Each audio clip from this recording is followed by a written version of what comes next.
from everything I can gauge, it looks like a very tight race. So no one is really saying a Frecklington majority government is a possibility. It looks like the best hope for the LNP is minority government and some confidence in the Labor camp they can get over the line. There's a view in Labor that 6 months ago they were in big trouble in terms of this election, but the COVID crisis and the tough border policy can get them over the line, maybe in minority government though.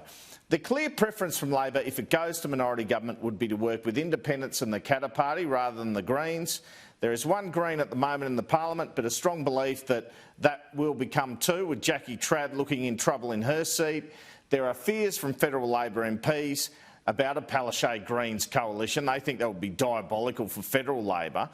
With 48 seats in the 93-seat Parliament for the Palaszczuk government, it would take just 2 seat losses in order for Labor to be forced into minority government. Got to say, I've now heard from 2 different people who've been on the polling booths about the quiet Queenslanders, as they put it. As many as 40% of people going into pre-polls without grabbing a how to vote, the sort of thing which might be based on the COVID border policies. It's an unusually high number. People just know what they're going to go in there and do. I want to show you now some paraphernalia the LNP is displaying in Townsville, where they're looking to win a couple of seats, where they are really playing up the crime card here. Labor's catch and release keeps criminals on our streets is one poster.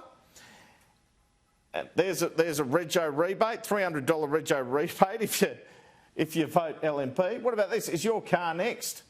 Your car will get stolen and rolled if you vote Labor. How about that? And the former Queensland Premier Peter Beattie, he had a bit of intervention in the campaign, arguing from Sydney today it was time for borders to reopen, state borders, or the country will go broke. Look, I understand what the Queensland government did, and if I was there, I probably would have done the same thing. So I'm not being critical of the past. I'm actually saying now is the time to move forward. Now is the time. Whoever wins the Queensland election, whether it's Anastasia or Deb Frecklington, whoever wins, they're going to be faced with an economic tsunami, not a good one.